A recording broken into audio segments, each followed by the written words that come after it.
it can take 5 years to see the top and the bottom of a market. Some organisations, whilst being the most sought after organisations in the world, they've still got a lot of work to do within specific metrics such as DEI or rewarding careers.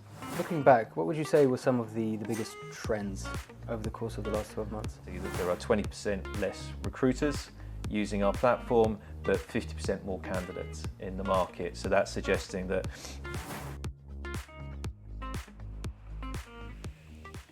Our next guest is Rob Eade, VP of UK Sales here at eFinancialCareers. How are things, Rob? I'm very well, thank you.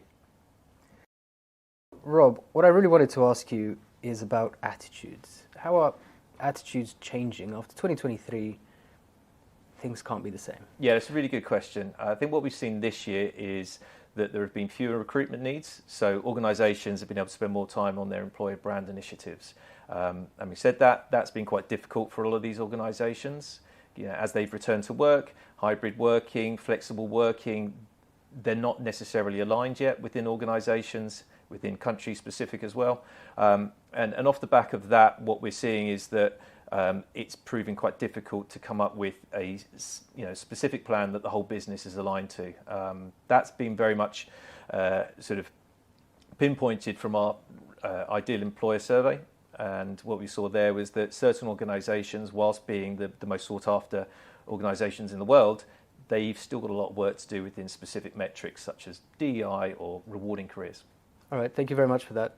Looking back, what would you say were some of the biggest trends over the course of the last 12 months? Yeah, good question. I think what we've noticed is that usually in a recruitment marketing cycle, it can take 5 years to see the top and the bottom of a market. We've seen that 5-year cycle in a 12-month period, certainly going from 22 to 23. 22 very much overly optimistic businesses, recruiting very heavily post-pandemic, and then in 23 the markets turn and all of a sudden we're having to make a number of redundancies. And I think we can see that at our end very much from the data side of things. So we can now see that there are 20% less recruiters using our platform, but 50% more candidates in the market. So that's suggesting that the staffing agencies have had to make cuts, and similarly because their clients have made cuts also, and therefore we're seeing that the increase in candidates coming to the site.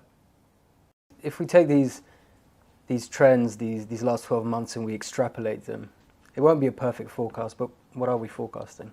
I would certainly hope that the markets will be in a more positive place than we've seen this year. One thing that we've definitely seen a lack of this year is natural attrition. You know, following the pandemic, we've seen a lot of businesses hiring, and they were also because there was a significant lack of candidates last year. A lot of those candidates were able to get significant pay increases, sometimes upwards of 30% or so. So those guys aren't going to be moving anytime soon. So what we're likely to see is 2025, 2026, before we start seeing the levels of attrition that we saw were naturally occurring in the market before the pandemic. So I think next year we would certainly be seeing more recruitment activity than we saw this year, but perhaps not until sort of after the Q2, H2 period.